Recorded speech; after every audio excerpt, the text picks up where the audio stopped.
My name is Layla Harrington, and I am 65 years old. People say that life slows down after 60, but mine seemed to gather speed, rushing toward an unexpected storm I never imagined I'd have to face so late in life. I have lived quietly for the past 10 years in my small brick house at the end of Willow Lane, surrounded by rose bushes my late husband planted.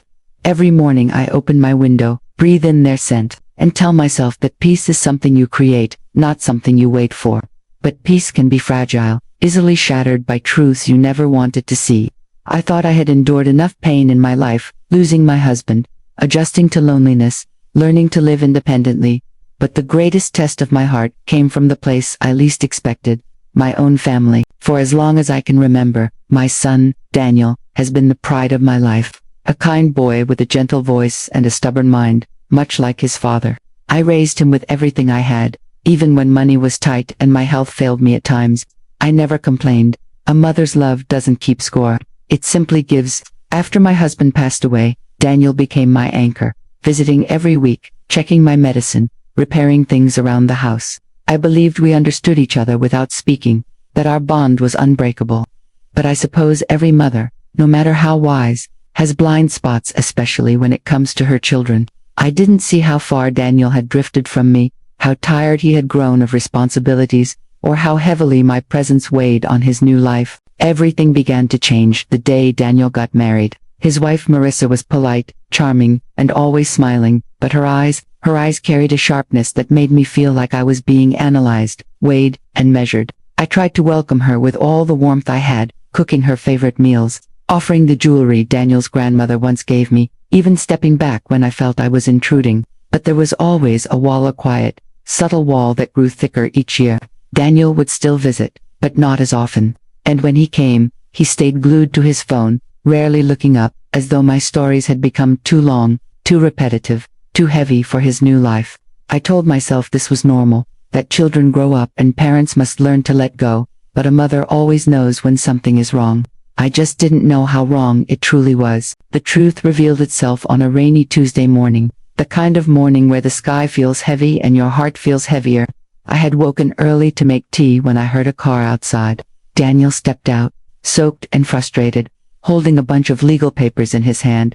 He didn't hug me. He didn't smile. He simply sat at my dining table and said, "Mom, we need to talk." Those 4 words carried a chill that sank into my bones. As he unfolded the papers, I felt my breath catch. They were documents that spoke of property, inheritance, and decisions that should have been made with love, not pressure. His voice trembled slightly, but not from sadness. It was from determination. In that moment, I realized the storm I feared had finally arrived, and I, a 65-year-old mother who had given everything, didn't know whether I was strong enough to withstand what was coming. The moment Daniel slid those legal documents across my dining table, my fingers began to tremble. I had never imagined a day where my own child would speak to me with such practiced distance, as though he were presenting a business proposal instead of confronting his mother. I looked down at the papers slowly, each line tightening a fist around my heart. He wanted to transfer my home, this home built with years of sacrifice, into his name. "It will be easier for you," he said, his voice firm but distant. "You don't need to worry about all this anymore." Something inside me cracked. I asked him quietly if this plan was his idea or Marissa's. His silence told me everything I needed to know. I folded my hands and stared at him, truly stared, as though seeing the cracks in him for the first time. I wasn't angry. The hurt ran deeper than anger. I remembered the child he once was, the boy who used to leave small drawings on my pillow, the teenager who cried after failing his first exam, and the young man who held my hand the day his father died. That boy wasn't sitting across from me now. Or maybe he was, buried beneath the weight of adulthood, expectations, and someone else's influence. I asked softly, "Do you see me as a burden now?" He frowned, avoiding my eyes. "Mom, don't make this emotional. It's practical." That word practical hit me like cold water. Practicality without compassion is cruelty disguised as reason. After Daniel left, the stillness in the house felt unbearable. I sat alone at the table, staring at the documents that seemed to shout everything I had been afraid to accept. I traced the grain of the wooden surface with my fingertips, remembering all the meals shared there, the laughter, the arguments, the quiet evenings I spent reading while my husband polished his tools. Now, the same table held a future I didn't recognize. I walked to the living room and stopped in front of our photo gallery. Daniel's childhood flashed before my eyes, his first steps, his school uniform, his wedding day. How strange it was to love someone so deeply that even their mistakes could shatter you so easily. I sank into my armchair and let the weight of it all settle onto my chest. That night, sleep wouldn't come. I tossed between memories and fears, between the urge to give in and the need to stand up. Somewhere around dawn, I realized that signing those papers meant surrendering more than a house. It meant surrendering my identity, my independence, and the last piece of the life I had built with my husband.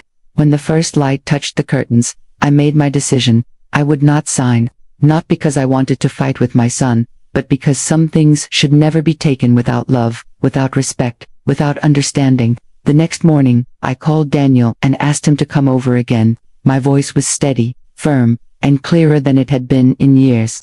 I was ready to speak not just as a mother, but as a woman who refused to be erased. When Daniel arrived the next afternoon, he walked into the house with the same tense expression as before. But something in me had shifted.